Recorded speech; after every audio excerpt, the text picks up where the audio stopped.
like, you want to get his attention, right? As a parent, when you really need to get your child's attention, what do?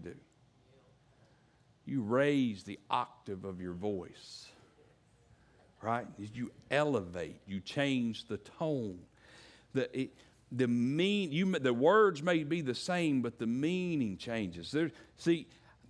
I can say Jack and everything's fine, but if I change the inflection just a little bit, if I adjust the tone just a smidge and I throw in Davis behind it, then we know something's up, right?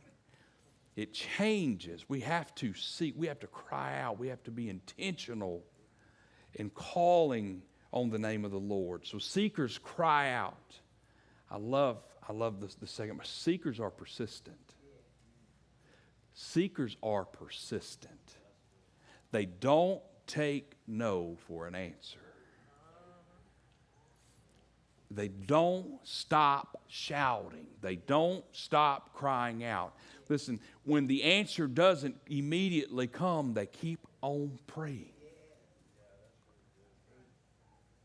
They don't stop. It says, many rebuked him and told him to be quiet, but he shouted all the more. Son of David, have mercy on me. Seekers are persistent. I want you to notice something.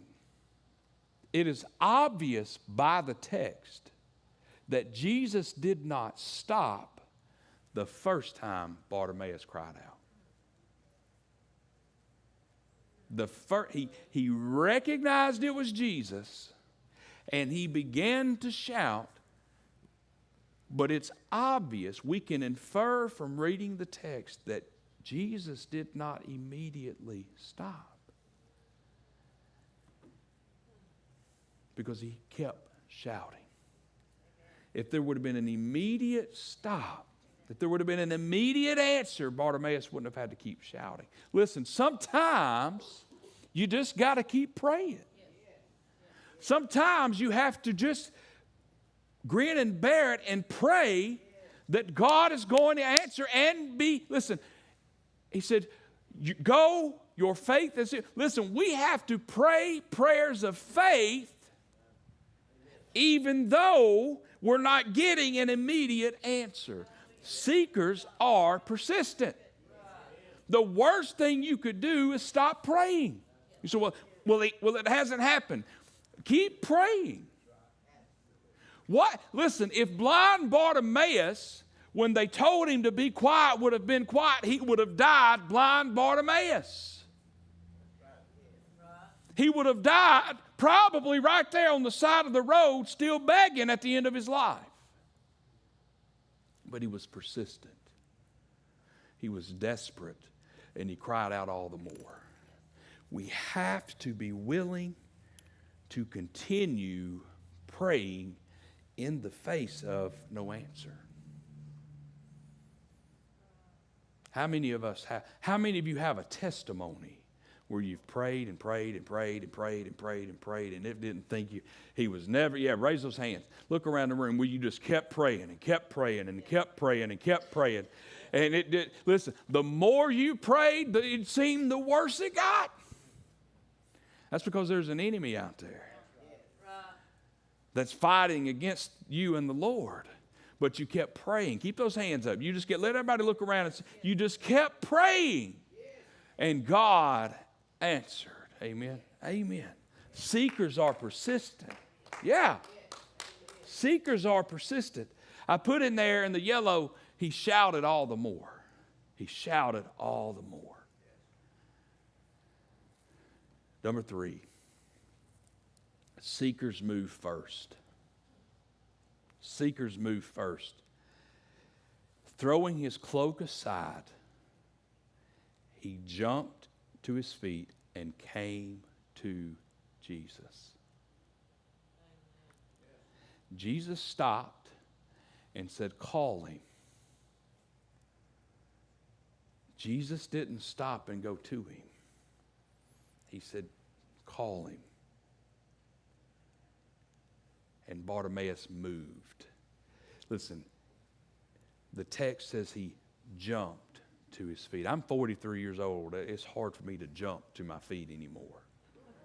Right? If we're just being honest. Listen, I was trying to buy Ella a car yesterday, and the longer I walked, Santino, the more my back hurt. And so by the time we finished with the day, I was walking like this. So jumping to my feet's not really something I can do anymore. But it said Bartimaeus jumped to his feet and came to Jesus. Jesus called him,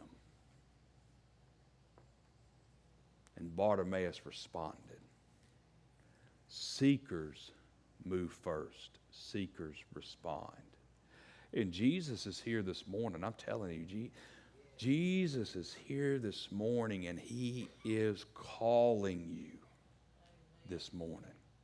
He is calling you this morning. Are you going to jump? You see, Bartimaeus cried out. They told him to be quiet.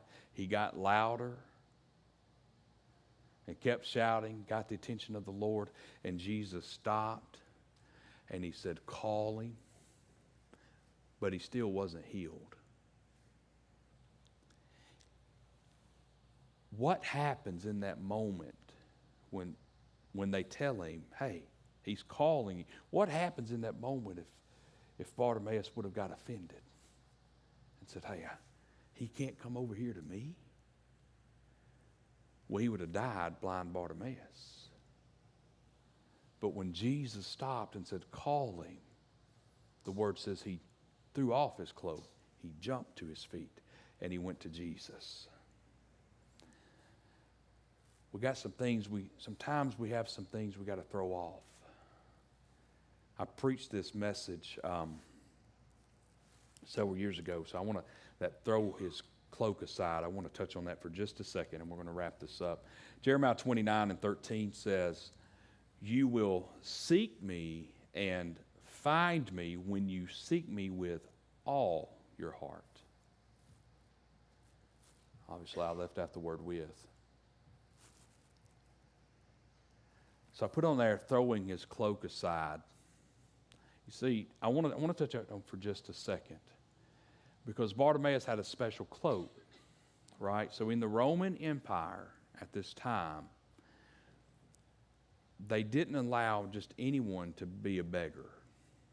You had to have approval to be a beggar. And so Rome would give you a cloak that told the authorities that you had permission to beg. You see, that's how Bartimaeus made his living. That's how he got money. So I want you to watch this. You see, that cloak was his livelihood. That cloak was the thing that had kept him alive, because it was access. He had been given access to the things he needed. But when it came to going to Jesus, he threw his cloak aside.